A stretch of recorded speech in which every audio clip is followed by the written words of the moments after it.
Hello everyone. आज इस video में बात करेंगे second colligative property that is elevation in boiling point. तो जल्दी से स्टार्ट करते हैं, क्या होती है elevation in boiling point. So second property that is we are going to discuss is the elevation in boiling point. अब बॉइलिंग पॉइंट में एलिवेशन समझना है तो हमें पहले बॉइलिंग पॉइंट के बारे में पता होना चाहिए। तो what is a boiling point? तो बॉइलिंग पॉइंट क्या होता है कि जब हम किसी लिक्विड को हीट करते हैं तो हमने पढ़ा था कि धीरे धीरे क्या करते हैं, लिक्विड में से वेपर बनते हैं। ओके, और वो वेपर और लिक्विड के बीच में एक इक्विलिब्रियम आ जाता है और उस टाइम जो वेपर्स लिक्विड की सरफेस के ऊपर प्रेशर एक्सर्ट करते हैं उसे हम वेपर प्रेशर कहते हैं। ठीक है, अब बात आती है बॉइलिंग पॉइंट की। मींस एक ऐसा टेम्परेचर, एक ऐसे टेम्परेचर पे हमने लिक्विड को हीट करना है कि उसका जो वेपर प्रेशर है that becomes equal to the atmospheric pressure. ठीक है, अगर वो pressure, vapour pressure atmospheric pressure के इक्वल हो जाता है उस टाइम लिक्विड जो है वो बॉयल करना शुरू कर देता है। हालांकि जो वेपर्स है वो पहले ही बनने स्टार्ट हो जाते हैं। उस टाइम जो वेपर जो है लिक्विड के ऊपर प्रेशर एक्सर्ट करते हैं उसे बोलते हैं उसका वेपर प्रेशर। और जब हम उस लिक्विड को कंटिन्यूसली हीट करते जाते हैं तो एक टेम्परेचर ऐसा पहुंचता है, एक पॉइंट ऐसा आता है कि वो वेपर प्रेशर जो है एटमॉस्फेरिक प्रेशर के बराबर हो जाता है। उस टाइम पे वो लिक्विड के वेपर जो है वो एस्केप करना स्टार्ट कर देते हैं और लिक्विड बॉयल करना स्टार्ट कर देता है। That is known as the boiling point. So what is the boiling point? It is the temperature at which the vapour pressure of a liquid becomes equal to the atmospheric pressure. ठीक है, अब pure liquid का जो हम बात कर रहे हैं, अब उसी लिक्विड में अगर हम कोई नॉन वोलाटाइल सॉल्यूट डालते हैं, एक सोल्यूशन बनाते हैं, उस टाइम पे हमने पढ़ा था कि क्या होता है कि कम वेपर बनते हैं। ठीक है, क्योंकि लिक्विड की सरफेस को कौन ऑक्यूपाई कर लेता है? नॉन वोलाटाइल सॉल्यूट ऑक्यूपाई कर लेता है। तो उस केस में क्या करेंगे कि जो वेपर्स हैं वो कम बनेंगे तो वेपर प्रेशर क्या होगा? कम होगा। तो उस वजह से उस वेपर प्रेशर को अगर हमने एटमॉस्फेरिक प्रेशर के बराबर लेके जाना है, इक्वल लेके जाना है, तो हमें उसे ज्यादा हीट करना पड़ेगा। अब वो ज्यादा हीट करना is known as the increase in temperature और increase in the boiling point, जिसे हम यहाँ पे कहते हैं एलिवेशन इन बॉइलिंग पॉइंट। तो इसे हम एक ग्राफ की मदद से समझेंगे और प्रॉपर डिस्कस करेंगे कि एलिवेशन बॉइलिंग पॉइंट क्या होता है और इसको कैसे हम यूज करेंगे as a colligative property. Okay, तो यहां पे हम एक ग्राफ ड्रॉ करते हैं जिससे हम इजिली इसको समझ पाएंगे। ओके, तो यहां पे हम ले लेते हैं टेम्परेचर, ओके, जो कि इस साइड पे इंक्रीज हो रहा है, और यहां पे हम ले लेते हैं vapour pressure along the Y axis. Clear? अब मान लेते हैं कि ये जो लाइन है that is the atmospheric pressure. ठीक है, एटमॉस्फेरिक प्रेशर, और एटमॉस्फेरिक प्रेशर हम ले लेते हैं 1 एटमॉस्फेयर। एक्चुअल में 1 एटमॉस्फेयर प्रेशर होता है। ठीक है, अब हमने बोला कि जो लिक्विड है उसका एक पर्टिकुलर वेपर प्रेशर होता है एक पर्टिकुलर टेम्परेचर पे। मान लेते हैं ये हमारा कोई पॉइंट है प्योर लिक्विड का, उसका एक वेपर प्रेशर है एक पर्टिकुलर टेम्परेचर पे। ठीक है, this is the initial stage. Okay, और जब हम इस लिक्विड का टेम्परेचर इंक्रीज करेंगे तो उसका वेपर प्रेशर भी इंक्रीज होता जाएगा, और एक टाइम ऐसा आएगा कि जब इसका वेपर प्रेशर जो है वो एटमॉस्फेरिक प्रेशर के बराबर हो जाएगा। ठीक है, एटमॉस्फेरिक प्रेशर के बराबर हो जाएगा तो उस टाइम हम क्या कहते हैं कि वो लिक्विड क्या है? बॉयल करने लग गया। तो वो जो टेम्परेचर होगा जिस पे वो लिक्विड बॉयल कर रहा है that is the boiling point of the liquid. और क्योंकि लिक्विड क्या एक प्योर सॉल्वेंट है तो that is known as the boiling point of the pure solvent, जिसको हम यहां पर रिप्रेजेंट करते हैं TB0। ठीक है, suppose this is a point A and this is a point B। ठीक है, तो हमने A से स्टार्ट किया, B तक गए और B पे लिक्विड जो है वो बॉयल करने लग गया। That is a pure solvent. Clear? अब बात करते हैं सॉल्यूशन की। जब हम किसी लिक्विड में या सॉल्वेंट में क्या करते हैं? सॉल्यूट डालते हैं। कौन सा सॉल्यूट? Non volatile solute. और मैंने बताया कि जब हम नॉन वोलेटाइल सॉल्यूट किसी सॉल्वेंट में मिक्स करेंगे तो वो कुछ मॉलिक्यूल जो है सॉल्यूट के वो सरफेस पे सॉल्वेंट मॉलिक्यूल को रिप्लेस करके उनकी स्पेस जो है वो ऑक्यूपाई कर लेंगे। उस वजह से number of solvent molecule that will escape less. ठीक है, तो less number of molecules of the solvent will escape, so उस वजह से वेपर प्रेशर क्या होगा? डिक्रीज कर जाएगा। वेपर प्रेशर क्या होगा? डिक्रीज कर जाएगा। तो हमने पढ़ा भी हुआ है लोअरिंग इन वेपर प्रेशर, तो वो लोअरिंग हो जाती है वेपर प्रेशर में। ठीक है, अब उस वेपर प्रेशर को हमने एटमॉस्फेरिक प्रेशर के बराबर करना है, तो उसे हमें हीट करना होगा। अब देखते हैं कि उसका बॉइलिंग पॉइंट कैसे एलिवेट करता है। तो यहाँ पे सेम टेम्परेचर पे हम मान लेते हैं कि उस लिक्विड में हमने कुछ सॉल्यूट डाला, तो उसका वेपर प्रेशर यहाँ तक डिक्रीज कर गया। Now this is the initial vapour pressure of a solution. ठीक है, let it be point C. Okay, अब इस सी पॉइंट से उस सॉल्यूशन को अब हम हीट कर रहे हैं सो दैट कि इसका जो वेपर प्रेशर है वो किसके बराबर हो जाए, that should be equal to the atmospheric pressure. ठीक है, तो मान लेते हैं इस डी पॉइंट पे जाके उसका वेपर प्रेशर जो है वो क्या हुआ, एटमॉस्फेरिक प्रेशर के बराबर हो गया। और वो टेम्परेचर जब एक सॉल्यूशन का वेपर प्रेशर जो है एटमॉस्फेरिक प्रेशर के इक्वल हो जाएगा, that is known as the boiling point of the solution. Okay, now this difference is known as the elevation boiling point. You can see here that the boiling point of the solution is higher than that of the boiling point of the pure liquid. क्यों? क्योंकि यहाँ पे temperature increase हो रहा है, तो means TB is more than that of the TB naught. Clear? So this is known as the delta TB. This is known as the delta TB. So what is delta TB? Delta TB is the TB minus TB naught, which is known as elevation in boiling point. Elevation in boiling point. Clear? So अब experimentally क्या देखा गया है कि ये जो हमारा elevation boiling point है, that is delta TB, that is directly proportional to the molarity of the solution. ये एक्सपेरिमेंटली हमने देखा, स्टडी किया है कि delta TB means elevation boiling point is directly proportional to the molarity. Okay, जैसे जैसे concentration molar में हमारे पास मोलर में क्या इंक्रीज होती जाएगी, तो एलिवेशन बॉइलिंग पॉइंट भी क्या होगी, इंक्रीज होती जाएगी। ओके, और further we can say that the delta TB is equal to KB into M. So what is KB here? KB is the constant of proportionality. Okay, and it is known as molar elevation in boiling point constant. Okay, और simply इसको elevation boiling point constant भी कहते हैं और molar elevation constant भी कहते हैं। इसका एक और नाम है, that is known as ebullioscopic constant. Ebullioscopic constant. Okay, so ये केबी जो है that is different for each type of solute molecules, means for each solute Kb have a different value, or you can say the value of Kb depends upon the nature of solute. Clear? Further, what is Kb? जैसा कि मैंने बताया, it is known as molar elevation boiling point constant. इसको molar elevation boiling point constant क्यों कहते हैं? Suppose if we have molarity of the solution as 1, in that case the delta TB will be equal to Kb. सो हम Kb को क्या define करेंगे? It is nothing but it is the molar elevation in boiling point, और you can say it is equal to the elevation in boiling point when the concentration of solution is 1 molar. Okay, what is molarity? It is the 1 mole of solute dissolved in 1000 gram of solvent.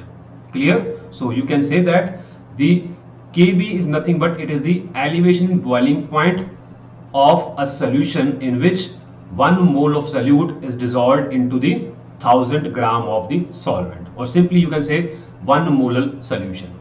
Clear? अब बात करते हैं कि ये जो elevation in boiling point है हमारे पास, how it is a colligative property. Clear? How it is a colligative property. Now see here, we have delta TB is equal to Kb into M. Okay, so अब क्योंकि molarity is number of moles of solute dissolved in 1000 gram of the solvent, or you can say the WA, ठीक है, that is WA is the weight of the solvent in grams into 1000, ठीक है, so that is known as the molarity. And from here we can see that the delta TB is directly proportional to the number of moles of solute, and हमने देखा है कि number of moles of solute is directly proportional to the number of particles, because 1 mole of every substance contains Avogadro number of particles. और जैसे ही number of moles बढ़ते जाएंगे, 1 मोल से increase होते जाएंगे, तो वहां पे नंबर ऑफ पार्टिकल्स भी क्या होंगे, इंक्रीज होते जाएंगे। Means 1 mole of every substance is equal to the Avogadro number particles. Okay, and if we talk about the 2 moles, that will be equal to the 2 into the Avogadro number. And if we say n moles of any substance, that will be equal to the n into Avogadro number. Okay, so number of particles. Clear? So Nb is the number of moles of solute, which will be equal to the n into Avogadro number of particles of the solute. Okay, so we can say that the delta Tb is directly proportional to the number of moles of solutes. So hence it is a colligative property. Okay, क्योंकि हमने define किया है what is the colligative property. The colligative properties are those properties which depends upon the number of particles of solute and not on the nature of solute particles. Clear? तो यहां से हमारा ये clear हुआ कि elevation boiling point भी क्या है, एक colligative property है। अब बात करते हैं इसकी यूटिलिटी की, इसको हम कहां यूज कर सकते हैं। बिल्कुल सेम वही केस जैसा हमने relative lowering in vapour pressure में पढ़ा था। एलिवेशन बॉइलिंग पॉइंट को भी हम यूज कर सकते हैं टू कैलकुलेट और to determine the molar mass of unknown substance. वो कैसे? Now we have a formula that is delta TB is equal to KB into M, which we can write the delta TB is equal to KB into number of moles of solute into 1000 upon weight of solvent in grams. Okay, further we know that the number of moles of any substance is equal to the weight of that substance upon molecular weight of that substance. Now we have the number of moles of solute which will be equal to the weight of solute and molar mass of solute. ठीक है, the ratio of weight of solute to the molar mass of solute. So we can write the delta TB is equal to KB into WB into 1000 upon MB into WA. ठीक है, from this we can easily calculate the MB value. Okay, तो MB will be equal to KB into WB into 1000 upon delta TB into weight of solvent. Clear? Means अब हमें कौन सा solvent given है, suppose अगर water given है, उसकी हमें अमाउंट पता है, मोलर मास भी हमें पता है। ठीक है, मोलर मास तो चलो हमें यहाँ पे सॉल्वेंट का जरूरत भी नहीं है, हमें क्या चाहिए, wait of solvent and wait of solute. Okay, delta TB हम एक्सपेरिमेंट से निकाल सकते हैं और केबी जो कांस्टेंट वैल्यू है वो हमें गिवन होगा, तो इसलिए हम एमबी की वैल्यू कैलकुलेट कर सकते हैं। तो ये था मोलर एलिवेशन इन कांस्टेंट, ठीक है, केबी जिसकी वैल्यू में गिवन होगी। ओके, तो ये थी प्रॉपर्टी हमारी elevation boiling point which is a colligative property. Next बात करते हैं नेक्स्ट प्रॉपर्टी की, that is third colligative property which is the depression in freezing point. Depression in freezing point. Okay, now बिल्कुल same जिस तरीके से हमने एलिवेशन बॉइलिंग पॉइंट को डिस्कस किया है उसी तरीके से हमने इसको भी डिस्कस करना है। तो हमें सबसे पहले पता होना चाहिए कि फ्रीजिंग पॉइंट क्या होता है। ठीक है, और एक सॉल्वेंट का फ्रीजिंग पॉइंट जब हम डिफाइन कर लेंगे तो उसमें जब हम सॉल्यूट डालेंगे, नॉन वोलेटाइल सॉल्यूट डालेंगे, तो उसका फ्रीजिंग पॉइंट भी क्या होगा, डिक्रीज हो जाएगा। मींस उसको फ्रीज करने के लिए हमें और भी टेम्परेचर लो करना पड़ेगा। ओके, वो कैसे, वो भी हम डिस्कस करते हैं। तो पहले हम डिफाइन करते हैं what is a freezing point. बिल्कुल सेम डिस्कशन करनी है हमने bye including the vapour pressure. Okay, क्योंकि टेम्परेचर जो है वो प्रेशर के साथ रिलेटेड है। किसी भी सिस्टम का जब हम वेपर प्रेशर की बात करते हैं तो वो टेम्परेचर के साथ रिलेटेड होता है, या फिर हम टेम्परेचर की बात कर रहे हैं, बॉइलिंग पॉइंट या फ्रीजिंग पॉइंट की बात कर रहे हैं, तो वो भी वेपर प्रेशर के साथ रिलेटेड होता है। Okay okay, so what is a freezing point? Freezing point क्या होता है? किसी भी लिक्विड को हमने फ्रीज करना है। ओके, तो जब हम लिक्विड को कूल करते हैं, मींस उसका टेम्परेचर लो लेके जाते हैं, तो एक स्टेज ऐसी आती है, एक टेम्परेचर ऐसा होता है कि वो सॉलिडिफाई होना शुरू हो जाता है। वो सॉलिडिफाई क्यों होता है उस टाइम पे? तो उस टाइम पे जब वो सॉलिडिफाई हो रहा है तो उस टाइम पे जो लिक्विड और सॉलिड है उनका वेपर प्रेशर जो है वो सेम हो जाता है। ठीक है, when we slow down the temperature of a liquid and we reach at a particular temperature, at that temperature we get the solid and the liquid both, जिसको बोलते हैं फ्रीजिंग स्टार्ट होना। ठीक है, that is known as the freezing point. Okay और उस temperature पे क्या होता है कि vapour pressure of solid and liquid become same और इक्वल। क्लियर? सो इसको भी हम ग्राफिकली समझते हैं। तो यहां पे हम ड्रॉ करते हैं ग्राफ। इस साइड पे हमारे पास टेम्परेचर इंक्रीज हो रहा है और इस साइड पे हमारे पास वेपर प्रेशर जो है वो अप साइड पे इंक्रीज हो रहा है। ओके नाउ सपोज एक लिक्विड है जिसका हमारे पास जो बॉइलिंग पॉइंट सॉरी जो टेम्परेचर है, ठीक है, वो यहां पे है। मान लेते हैं एक लिक्विड है, एक सॉल्वेंट है जिसका इनिशियल टेम्परेचर ये रहा और उसके कॉरस्पॉन्डिंग हमारा जो वेपर प्रेशर है वो ये रहा। ठीक है, अब हमने क्या करना है, इस लिक्विड का इस टेम्परेचर से टेम्परेचर लो करते जाना है। तो जब हम इसका टेम्परेचर लो करते जाएंगे तो ये ग्राफ हमारा इस तरीके से आएगा और एक टेम्परेचर पे आके ये लिक्विड जो है वो सॉलिडिफाई होना शुरू हो जाएगा। ठीक है, तो this is the liquid solvent, this is the liquid solvent and this is the solid solvent. ठीक है, तो ये जो टेम्परेचर है, ये जो टेम्परेचर है जिस जगह पे लिक्विड और सॉलिड का वेपर प्रेशर क्या हुआ, सेम हो गया। लिक्विड और सॉलिड का जो वेपर प्रेशर है वो क्या हुआ, सेम हो गया। That is known as the freezing point of pure liquid. Clear है? ठीक है, अब बात करते हैं सोल्यूशन की। अब सोल्यूशन में क्या करना है, हमने सल्यूट डालना है। ठीक है, तो इस लिक्विड सॉल्वेंट में हमने क्या डाला है, एक सल्यूट डाल दिया। तो सल्यूट डालने से उसका वेपर प्रेशर क्या होगा, डिक्रीज हो जाएगा। तो मान लेते हैं कि उसका वेपर प्रेशर यहां से यहां चला गया। ठीक है, तो this is the vapour pressure of solution initially at that temperature. Clear? अब इस सॉल्यूशन को भी हमने क्या करना है, कूल करना है। तो जैसे हम टेम्परेचर लो करते जाएंगे, कूल करते जाएंगे इसको, तो ये क्या करेगा, एक टेम्परेचर पे आके ये सॉलिड में कन्वर्ट कर देगा। ठीक है, तो उस टाइम पे क्या बना, सॉलिड बन गया। ओके, तो solution get solidified at this temperature. क्यों? क्योंकि यहाँ पे सॉलिड का और सॉल्यूशन का टेम्परेचर जो है वो सेम हो गया। तो that temperature is known as the TF, that is the freezing point of solution. And from this we can see that the TF naught has the higher value as that of the TF. What is TF naught? TF naught is the freezing point of pure solvent. Okay, and what is TF? TF is the freezing point of solution.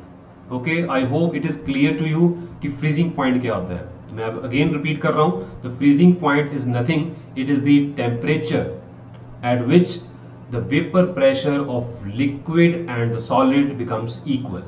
Okay, तो उस temperature पे vapour pressure जो है solid state और liquid phase में same रहता है। Okay, तो वो उसको बोलते हैं उसका फ्रीजिंग पॉइंट।